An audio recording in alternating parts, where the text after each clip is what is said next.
జగమంతా వేచి చూస్తున్న అయోధ్య శ్రీరాముడి ఆగమనానికి సమయం ఆసన్నమవుతోంది. బాలరాముడి బుడిబుడి అడుగులతో శ్రీరామ మందిరానికి చేరుకున్నాడు. రేపు గర్భాలయంలో రాముడి విగ్రహం కొలువు తీరబోతోంది. ఈ రోజు కలశయాత్ర జరిగింది. మధ్యాహ్నం సరయూ నది నుంచి పుణ్యజలాలను రామ మందిరానికి తీసుకొచ్చారు. అయోధ్య రామ మందిరంలోకి సరయూ నది పుణ్యజలాలు చేరుకున్నాయి. క్రతువు యజమానులుగా ఉన్నటువంటి ట్రస్ట్ సభ్యులు అనిల్ మిశ్రా, ఆయన భార్య ఉషా మిశ్రా కలశ పూజలో పాల్గొన్నారు. అయోధ్యలో బాలరాముడి విగ్రహం రామ మందిరానికి చేరుకుంది. రేపు గర్భాలయంలో రాముడి విగ్రహాన్ని ప్రతిష్ఠిస్తారు. సోమవారం ప్రాణ ప్రతిష్ఠ కార్యక్రమం జరుగుతుంది. ముందస్తుగా జరిగే పూజా కార్యక్రమాలను వారణాసి వేద పండితులు నిర్వహిస్తున్నారు. గణేశ్వర్ శాస్త్రి ద్రవిడ్ పూజా కార్యక్రమాలను సమన్వయపరుస్తూ ఉండగా మరొక ప్రధాన అర్చకులు లక్ష్మీకాంత్ దీక్షిత్ నేతృత్వం వహిస్తున్నారు.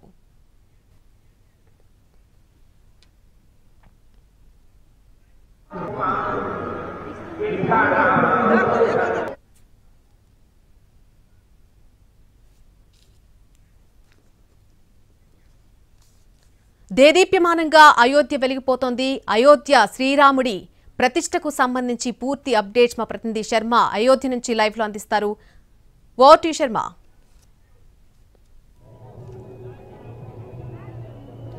రాముని సన్నిధి అయోధ్య నగరం దేదీప్యమానంగా కాంతులీనుతోంది. రామ జన్మభూమి జై శ్రీరామ్ నినాదాలతో మారుమోగితోంది. రాముని జన్మస్థలమైనటువంటి అయోధ్యలో రామ మందిర నిర్మాణం ఎన్నో సంవత్సరాల కళ.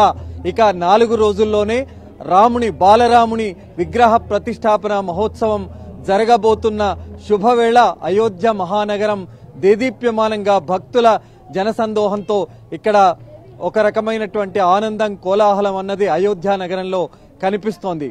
ప్రస్తుతం నేను అయోధ్యలోని ఆలయానికి 1 కిలోమీటర్ దూరంలో ఉన్నటువంటి రామచరిత్ మైదానం దగ్గర ఉన్నాను. ఇక్కడ విగ్రహాలు, రాముని విగ్రహాన్ని ఏర్పాటు చేశారు. అలాగే రాముని యొక్క ప్రధానమైనటువంటి ఘట్టంలో, తన జీవిత ఘట్టంలో వనవాసం అన్నది, వనవాసానికి సంబంధించినటువంటి ప్రతిమలతో కూడినటువంటి ప్రతిమలన్నింటిని కూడా ఇక్కడ ఏర్పాటు చేశారు. ఇక్కడ రామాయణ చరిత్రను అందరూ కూడా, ఈ రామాయణ చరిత్ర గాథను అందరూ కూడా ఇక్కడికి వచ్చి చూస్తున్నటువంటి సిచ్యువేషన్ మనకు కనిపిస్తుంది. ఇప్పుడు రాత్రి 10 అయినా కూడా ఇక్కడికి జనసందోహం అన్నది పెద్ద ఎత్తున తరలి వస్తున్నారు. ఒక 2 గంటలు 3 గంటల క్రితం నుంచి వేలాదిగా జనం ఈ ప్రాంతానికి తరలి వస్తున్నటువంటి సిచ్యువేషన్ ఇక్కడ మనకు కనిపిస్తోంది. ఇక్కడ మనం ఎదురుగా చూస్తున్న రాముని నిలువెత్తు విగ్రహం ఇక్కడ ఏర్పాటు చేశారు. ఈ పక్కనే రథయాత్ర పైన రాముడు, సీత, లక్ష్మణునితో కూడినటువంటి విగ్రహాలన్నవి ఇక్కడ ఏర్పాటయ్యాయి. ఇది చాలా కోలాహలంగా కనిపిస్తోంది. ఒకటి రాముని చరిత్రకు సంబంధించినటువంటి అన్ని సన్నివేశాలు, విశేషాలతో కూడినటువంటి విగ్రహాలన్నీ కూడా ఇక్కడ మనకు కనిపిస్తున్నాయి. దీని పక్కనే ఇక మనం కొంత దూరం వెళ్లి చూస్తే గనక అక్కడక్కడ విగ్రహాలు, రామాయణంలో వనవాసంలో రాముడు, సీత అయోధ్య నుంచి వెళ్లిన తర్వాత ఎన్ని కష్టాలు వాళ్ళు పడ్డారు, ఎక్కడెక్కడ వాళ్ళు తిరిగారనేటువంటి ఘటనలకు సంబంధించి కూడా ఇవన్నీ మనకు కనిపిస్తూ ఉన్నాయి. ఇదే రథయాత్రకు సంబంధించినటువంటి రథయాత్ర పైన రాముడు, సీత, లక్ష్మణుడు ఉన్నటువంటి విగ్రహాలను మనం చూస్తూ ఉన్నాం. ఇక వనవాసానికి వెళ్లిన తర్వాత రాముడు, సీత, లక్ష్మణుడు ఏ విధంగా వాళ్ళు వనవాసంలో ఉన్నారు, 14 సంవత్సరాల పాటు వనవాసానికి సంబంధించినటువంటి గాథలన్నీ కూడా ఇక్కడ మనకు చాలా ప్రస్ఫుటంగా కనిపిస్తున్నటువంటి దృశ్యాలు మనం చూస్తూ ఉన్నాం. ఇక రామాయణంలో ప్రధానమైనటువంటి ఘట్టం, సీతను రావణాసురుడు అపహరించిన తర్వాత లంకలో ఉన్న సీతను తీసుకురావడానికి, లంకలో ఉన్న రావణాసురునితో యుద్ధం చేయడానికి ఒక వారధిని అన్నది కట్టారు. సముద్రం పైన ఆ వారధిని కడుతున్నప్పుడు వానరులంతా కూడా పెద్ద పెద్ద రాళ్లతో ఆ వారధిని కట్టినటువంటి దృశ్యం మనకి ఇక్కడ కళ్లకు కనపడ్డట్టుగా చాలా ప్రస్ఫుటంగా ఈ విగ్రహాల ద్వారా మనకు కనిపిస్తున్నటువంటి దృశ్యాలు ఈ విధంగా చూస్తూ ఉన్నాం. ఇక మరో ముఖ్యమైనటువంటి ఘట్టం, రావణాసురుడు సీతను అపహరించిన తర్వాత ఆ అశోకవనంలో ఆమెను ఉంచారు. అశోకవనంలో ఆమెను ఉంచినటువంటి ఆ స్థితిని మనం ఇక్కడ చూస్తూ ఉన్నాం. అలాగే హనుమంతుడు సీతాన్వేషణ కోసం వచ్చిన తర్వాత సీత ఎక్కడ ఉంది, ఏ విధంగా ఉంది అని తెలుసుకోవడానికి రాముడు పంపినప్పుడు ఆ హనుమంతుడు ఆ లంకలోకి చొరబడి సీతాన్వేషణకు సంబంధించినటువంటి ఘట్టం మనం ఇక్కడ చూస్తూ ఉన్నాం.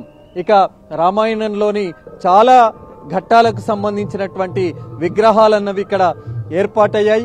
మరొకటి అక్కడ మాయలేడికి సంబంధించి రామాయణంలో సీతకు కష్టాలు ఎదురైంది, వనవాసం ఒక ఎత్తు అయితే మాయలేడికి సంబంధించినటువంటి ఘట్టంలో ఆమెకు పడ్డటువంటి కష్టాలు గాని, రావణాసురుడు సీతను అపహరించుకుపోవడానికి గల కారణం ప్రధానమైనటువంటి అంశం ఆ మాయలేడికి సంబంధించినటువంటి ఆ విగ్రహం, ఆ మాయలేడికి సంబంధించినటువంటి ప్రతిమ కూడా ఇక్కడ మనకు కనిపిస్తోంది. ఇక ఈ రకమైనటువంటి ఘట్టాలన్నీ కూడా ఇక్కడ ఏర్పాటు చేశారు. పెద్ద ఎత్తున జనం తండోపతండాలుగా తరలి వస్తున్నారు. రామాయణ కావ్యానికి సంబంధించినటువంటి మరొక దృశ్యాలు కూడా లోపల మనం చూస్తూ ఉన్నాం. అక్కడ నృత్యాలతో ఆటపాటలతో భక్తులందరినీ కూడా అలరిస్తున్నటువంటి దృశ్యాలు కూడా మనం చూస్తూ ఉన్నాం. ఇక ప్రధానమైనటువంటి అంశం అయోధ్యలోని రామమందిరానికి సంబంధించినటువంటి నమూనాను కూడా ఇక్కడ ఏర్పాటు చేశారు. ఇది చాలా విశేషంగా భక్తులను ఆకర్షిస్తున్నటువంటి అంశం. ఇది అయోధ్యలోని రామమందిర నిర్మాణం ఏ విధంగా ఉందో ఆ రకంగానే నమూనాను ఏర్పాటు చేశారు. ఇక్కడ చాలా మంది వస్తున్నటువంటి వాళ్ళు ఇది చూసి ఆకర్షితులవుతూ ఫోటోలు కూడా తీసుకుంటున్నటువంటి దృశ్యాలు మనం చూస్తూ ఉన్నాం.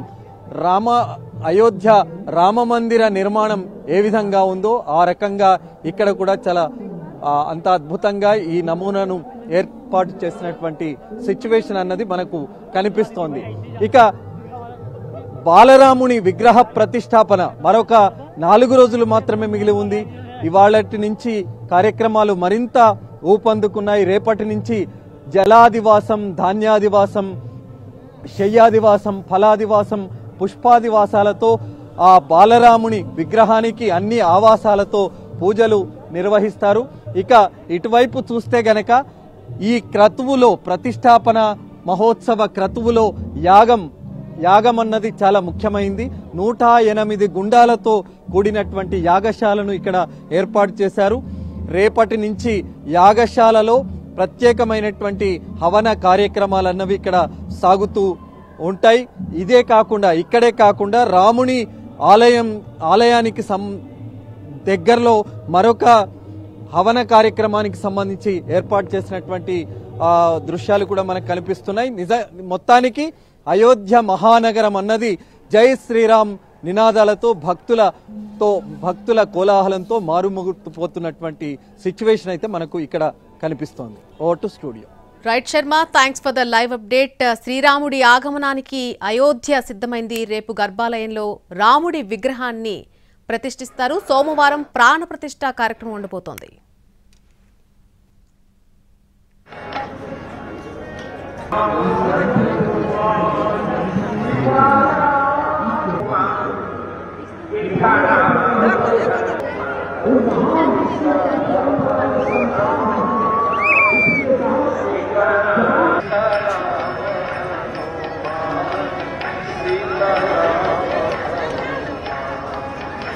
सीताराम